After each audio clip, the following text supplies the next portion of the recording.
Thanks for downloading the McKay interview.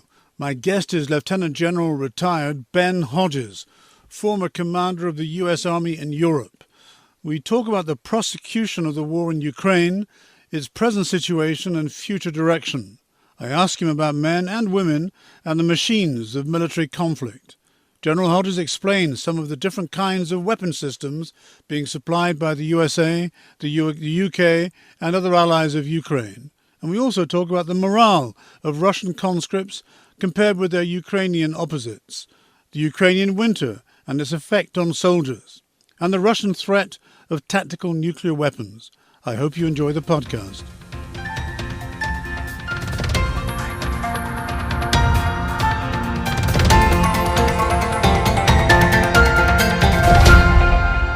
Hello, everyone. My guest today was last on my show almost a year ago. And my, how the world has changed since then.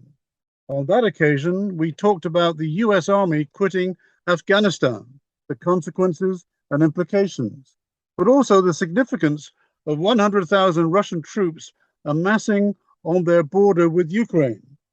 Since February, as you well know, we've had a war much closer to us as Russia illegally invaded Ukraine 8 months ago.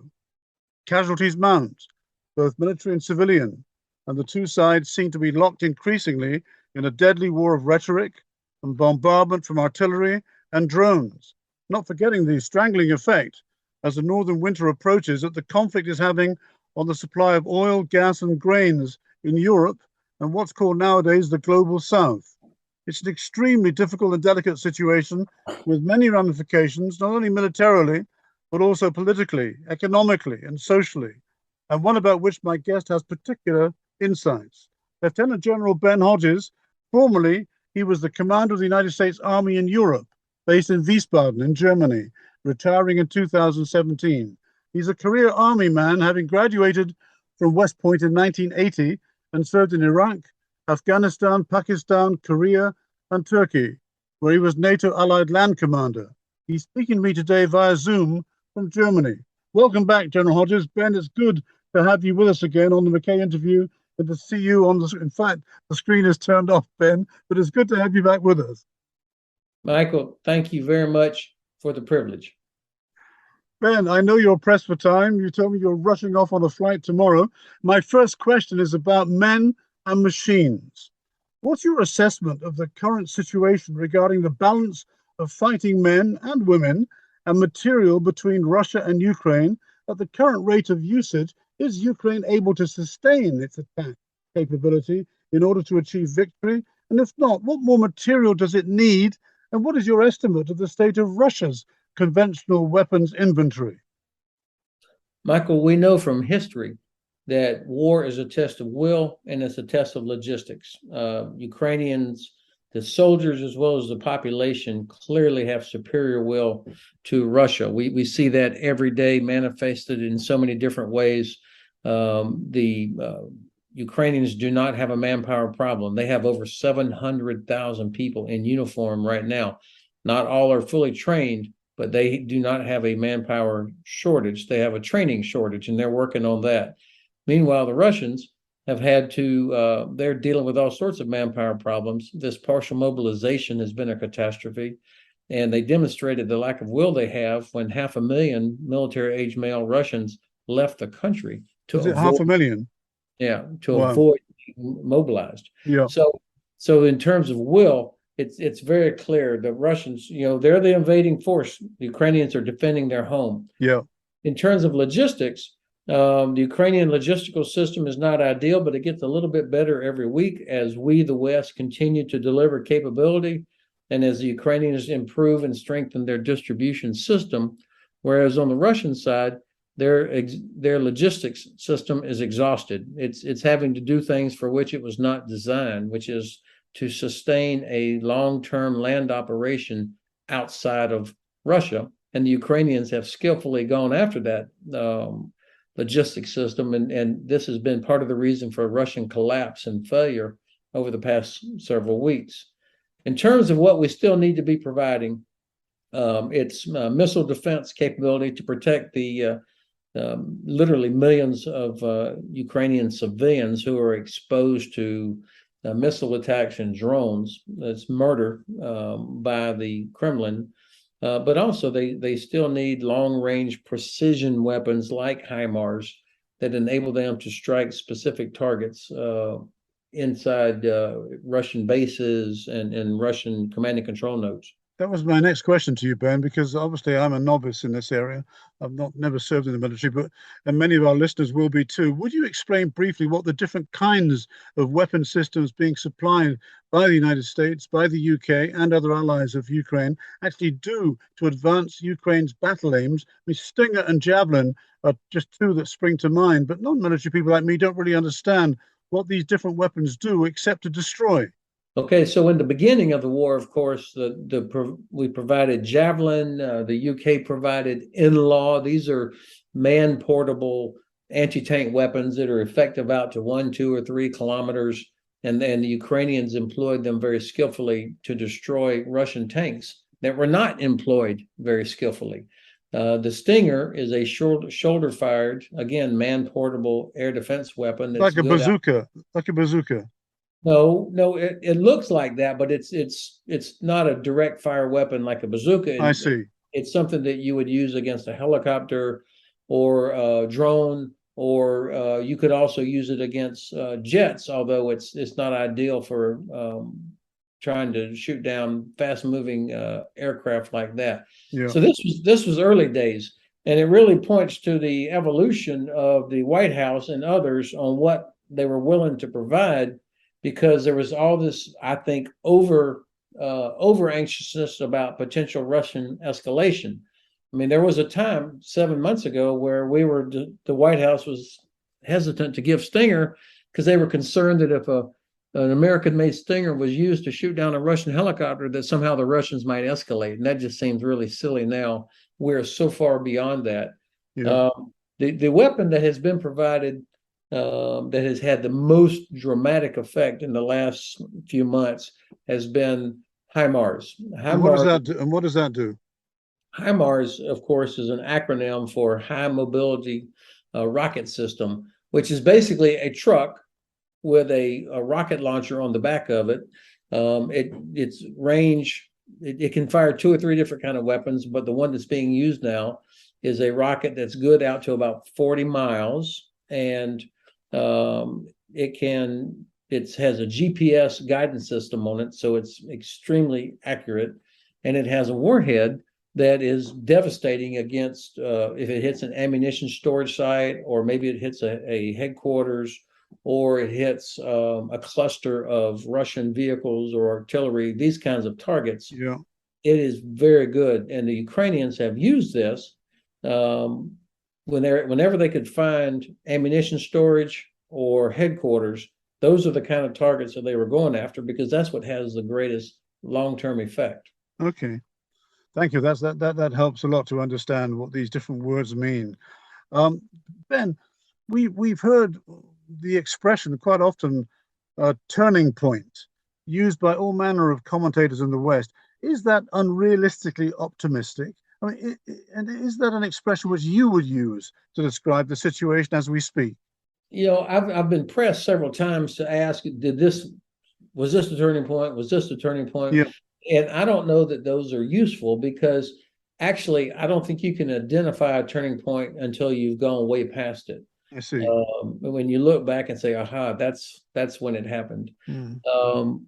I do subscribe to the Clausewitzian concept of culminating point, which is Clausewitz describes the culminating point as when an attacker runs out of impetus, either because of casualties or lack of resources or lack of will, or enemy determined defense and resistance.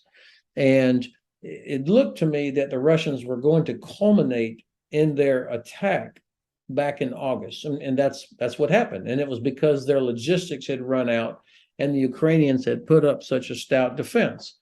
And I think that the Ukrainians understood the culminating point as well, and they saw that the Russians were not going to be able to continue offensive operations, not quit, not be defeated, but they could not continue offensive operations. And they saw this was going to happen back around August. So probably I would say as early as May or June, they began planning their own counteroffensive, timed with Russian forces reaching their culminating point when they would be at their most vulnerable. Yes. And Yeah. so that's why the Ukrainians launched their counteroffensive in the first week of September, where they went after Kherson in the south and Kharkiv in the north. And of course, it met with huge success throughout most of the month of September. So that was important there. This was when, as we look back, this is when Ukraine achieved what I would call irreversible momentum. There is no turning it back. The Russians are not going to be able to undo this. I see. I see. No, it's important to try to understand what these expressions mean because I can imagine that quite often, particularly in the media, but also in just ordinary conversation, one has a sense of optimism, and these expressions are very easy to say, but we don't really know what they mean, what the implications are. You're right. You're And right. I wanted to ask you this one about Ukraine, and it expresses the intention to expel Russia from all its territory, including Crimea. What I don't really understand is what that will take militarily. And what does your experience tell you, as a very experienced and senior military officer, will be the likely cost in soldiers' lives and in civilian lives? And I emphasize civilian lives because Russia appears to have no compunction about killing women and children to achieve their war aims. And Ukraine is, after all, not bombarding Russia. But what will it take to expel Russia from Crimea militarily? Well, it's important, and I'm glad you raised this. Crimea is part of Ukraine. Yes, I So know. every now and then somebody will say, okay, but not Crimea. I mean, as if it's some kind of separate sort of thing that somehow Russia's entitled to it and it has some sort of kryptonite properties. It is just as much a part of Ukraine as Florida is a part of the United States or Bavaria is a part of Germany. Yeah, And so yes, of course. The government of Ukraine has announced that they have every intention of recapturing, liberating all of their sovereign territory, which does in fact include Crimea. Now, how's this going to happen? And by the way, I think Ukrainian forces are going to keep pushing Russian forces back to the line of 23 February by the end of this year. So, in other words, back to where things were when Russia launched their latest attack on 24 February this year. that's not far away then. That's 2 months, 2 months, and they're actually very close to it right now, Yeah, especially this large Russian force that's down in Kherson in the south. They're already evacuating civilians out of there, and they've been trying to get equipment out of there. Once that goes, then I think you're going to see more rapid advances by Ukrainian forces. So I do believe it's very likely that they will be at the 23 February line within the next 2.5 months. and and when you say that, you include taking Crimea, or is that a separate story? No, the 23 February line, where Yeah, they were on 23 February. Okay. And then by middle of summer, next summer, they will have liberated Crimea. I see. So I didn't quite understand it. that's my assessment of how Ukraine will progress. Now, how did they get to Crimea? Of course, Crimea is a peninsula. Yes. And there's a very narrow isthmus called Perekop that connects Crimea to the mainland of Ukraine. It's a lot of water. It's difficult. It's always been a choke point that throughout history where there's where it would occupy.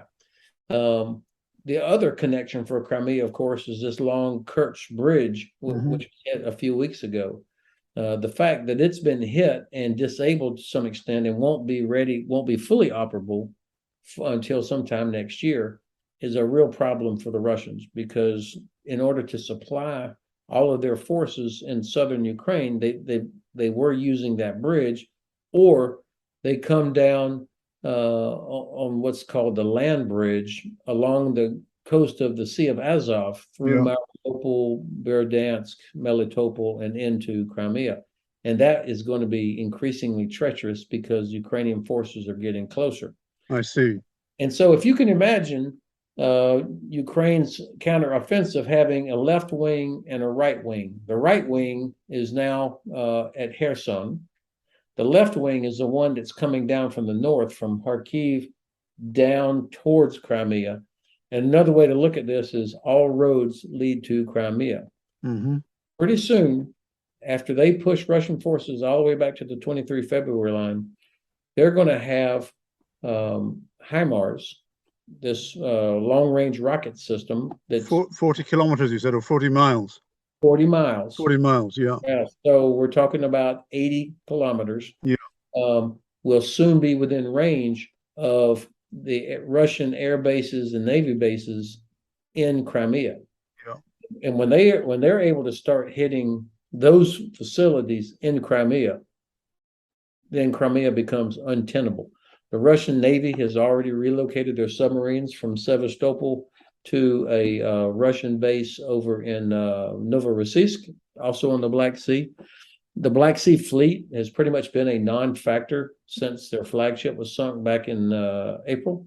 Yeah, I wanted to ask you about that. Yeah. And so this is why I am optimistic that they will be able to take Crimea, because they're going to be able to render the military installations untenable there. And by the way, once they have pushed the Russians out of Kherson, they will be able to control the canal that diverts water from the Dnipro River down into Crimea. And so then they're going to be able to turn off that water. Well, it sounds very much like a squeeze would be put on Putin's troops, slowly but surely. Correct. But I'm not sure how easy this is a question to answer or not, but you said already that Russia has enacted partial mobilization of military reservists. But based on your experience, how does an army get such men into fighting shape, especially if motivation is low, as it appears to be? There have been a lot of desertions and young men running to go to Georgia and other places. And the new recruits are not defending, as you said, their own families and soil, as the Ukrainian soldiers are. What do commanding officers up and down the military hierarchy do and need to do? And could you explain briefly, if possible, the difference between Russian military command culture and, in your personal experience, United States Army command culture? Yeah.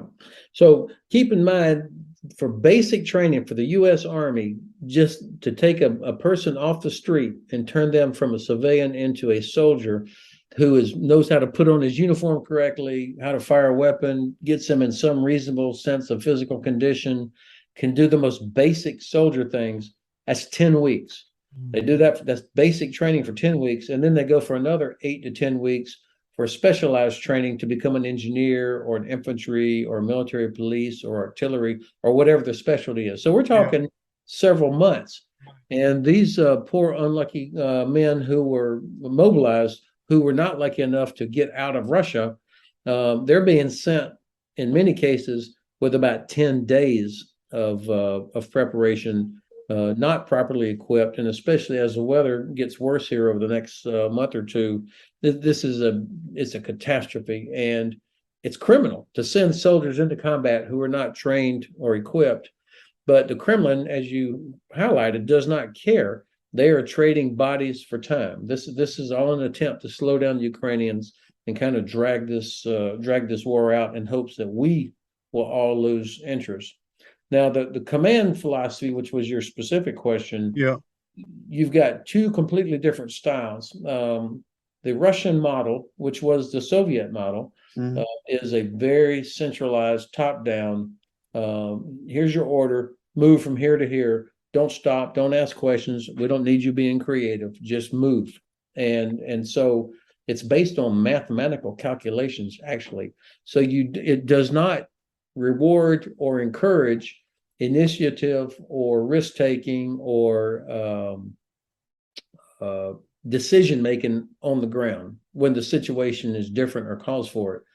Whereas in Western armies, particularly the British, Canadian, U.S. Army, and others, German Army, have this more decentralized command and control where junior leaders are expected, encouraged and expected to make decisions on their own based on what they see happening in front of them. Yeah. As long as they are contributing towards progress, towards the overall purpose of the mission. And Ukrainians have been with us now for over 30 years. in Iraq and Afghanistan, and they have become a much more Western-oriented military. And so what you're seeing on the battlefield in Ukraine are Ukrainian forces acting like American or British or Canadian forces in terms of this low-level decision-making compared to the Russian centralized. And so this is part of the reason why Ukraine has been so successful in what they're doing. I see. Thanks, Ben. My guest today is Lieutenant General Ben Hodges, U.S. Army retired, former commander of the United States Army. Ben, the clocks fall back 1 hour next week, and the Northern Hemisphere winter will be upon us. What, in your experience, is the impact and significance of the Ukrainian winter on fighting men? So it's going to be miserable for soldiers who are out there. Of course, I mean, Russians, Ukrainians, they live there, so they deal with harsh winters. But it's a different thing when you're talking about living in a bunker or a trench line. You're trying to fight in these kind of conditions.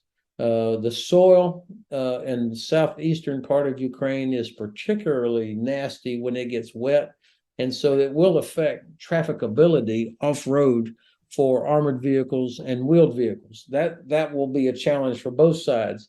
And also the weather will limit visibility for drones. So we'll see what kind of impact that has. However, the advantage, in my view, is going to be for Ukraine because, again, the morale factor for them is so much higher, so much more positive than it is for Russians, particularly since so many of them are people that don't want to be there. Secondly, Ukraine is being resupplied with cold weather uniforms. I think Germany is donating about 90,000 sets of cold weather gear. And if you're properly outfitted for cold weather and wet weather, and you've got the opportunity, the logistical system allows you to rotate, to replace, and do these things. You can operate like that for an extended period of time.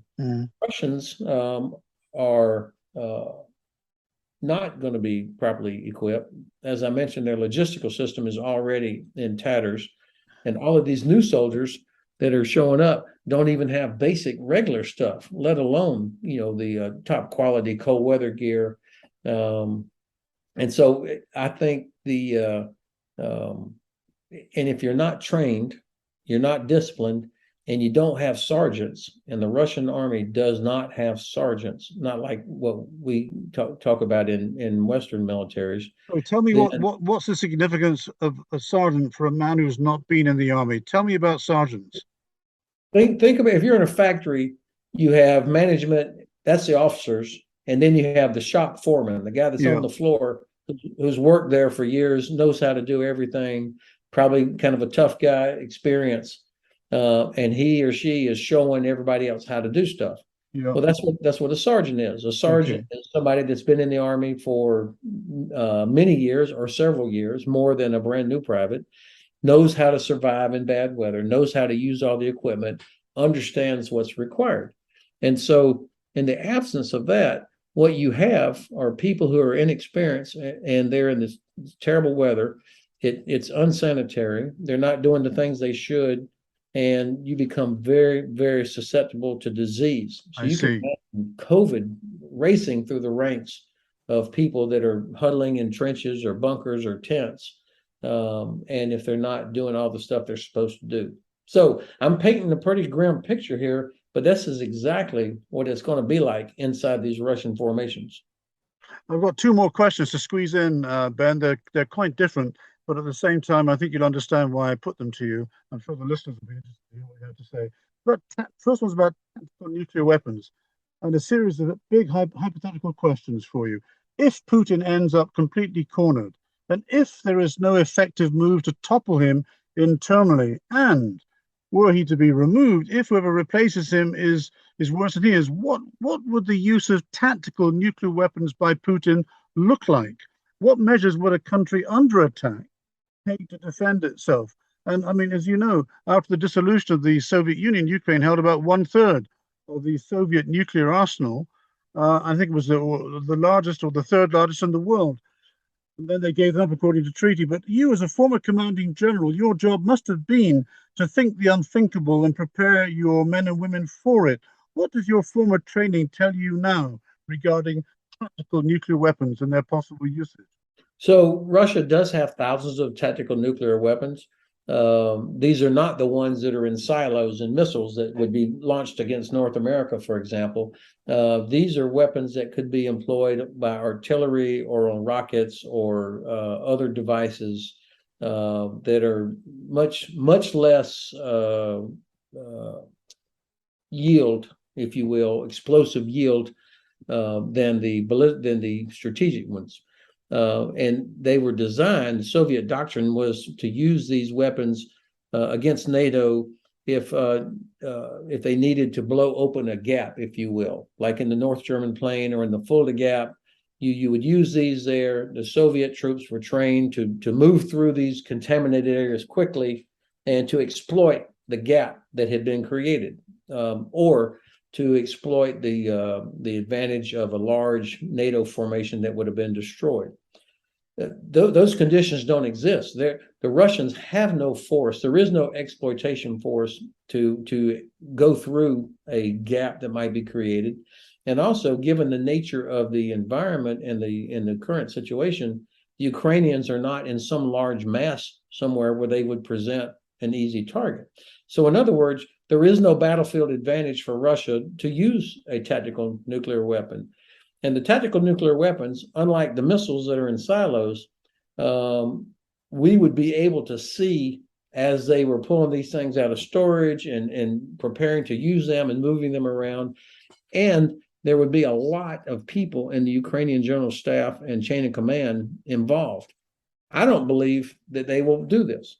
I don't believe that Russia will actually use a nuclear weapon because there is no tactical advantage and because they know that the United States will have to become directly involved if they did do this, because we know that the Chinese, the North Koreans, the Iranians, and others are watching to see whether or not we respond. Yeah. And my president has already said, of course we will respond. Now that response may be nuclear, non-nuclear, kinetic, non-kinetic, or some combination. We'll see. But I think that most of the people around Vladimir Putin and the general staff, they know this. And they're thinking about life after Putin.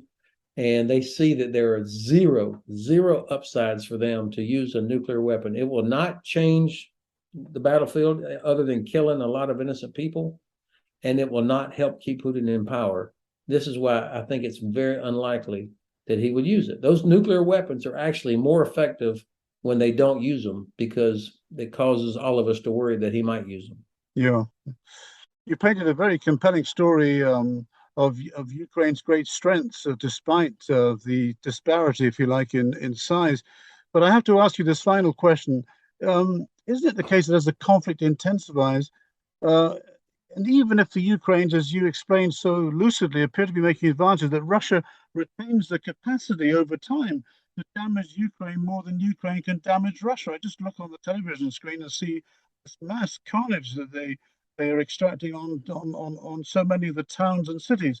Therefore, surely it makes sense, if my premise is correct, but tell me if I'm wrong, to save the loss of countless lives for the United States as the major party providing weapons to work much harder to broker a ceasefire that leads to negotiations for peace. Difficult as that would be for, again, I quote former American Ambassador Jack Matlock. I'm sure you know of him, or you may even know him personally. He uses the expression reality trumps illusion whenever the two conflict. Well, I mean, how would you reply to Jack Matlock, Ambassador Jack Matlock? Well, with all respect, I read Ambassador Matlock's latest piece, and it is probably some of the worst analysis and most out of touch with reality, outdated diplomatic recommendations I have read in months. He's behind the times. It is. He is tone deaf, and frankly, he's been wrong for so long, and he's always been frustrated that he was not recognized as the genius of understanding Russia. He clearly does not understand Russia. The Russians will. I mean, who in the world really believes that if Ukraine said, okay, you can have Crimea, or you can have the Donbass if you stop murdering our people. Who believes that Russia would stop? There's nothing in their history that suggests that they would actually stop. And so why in the world would we in the West want to reward Putin's aggression, use of force to change European borders, murdering thousands of innocent Ukrainian civilians? And by the way, there's over 1 million Ukrainians who have been deported and scattered all around Russia, exactly what Stalin did. 1 million. Why in the world would anybody think we could negotiate with somebody like Vladimir Putin? Look, the Russians are about to collapse. I don't think Putin will be in power a year from now. I don't think the Russian Federation will look like it does now a year from now. I'm not advocating a coup. I'm not talking about that. I'm just saying that there are so many forces at play. There's huge fights going on inside the Kremlin, I believe. And we need to stick with Ukraine, help them be successful. The sooner that they can defeat Russia, the better. And people should get their heads around the idea that, yes, Russia is going to be defeated. It's not our job to help Vladimir Putin find an off-ramp. He has 11 time zones behind him. He could leave today. And Dr. Timothy Snyder, who is somebody I do greatly respect, recently wrote that, yes, it's bad to lose in Ukraine. It's much worse to lose in Russia. And so I think some of the power brokers are going to be are starting to pull back some of their forces. I'm talking about Kadyrov, the Chechen guy, Prigozhin, the head of the Wagner group, this guy Savorkin, who's the new commander. I think all of these guys are starting to think about, okay, they actually are losing in Ukraine, but now they've got to worry about protecting themselves back in Russia. And that's why I think we're going to see a different set of circumstances here by next summer. Ben, thanks so much for this full and frank of the current situation and what the future might look like. My guest today has been Lieutenant General retired Ben Hodges, formerly Commander of the United States Army in Europe. Thank you for your time, Ben. Much appreciated. Thanks for the privilege, Michael.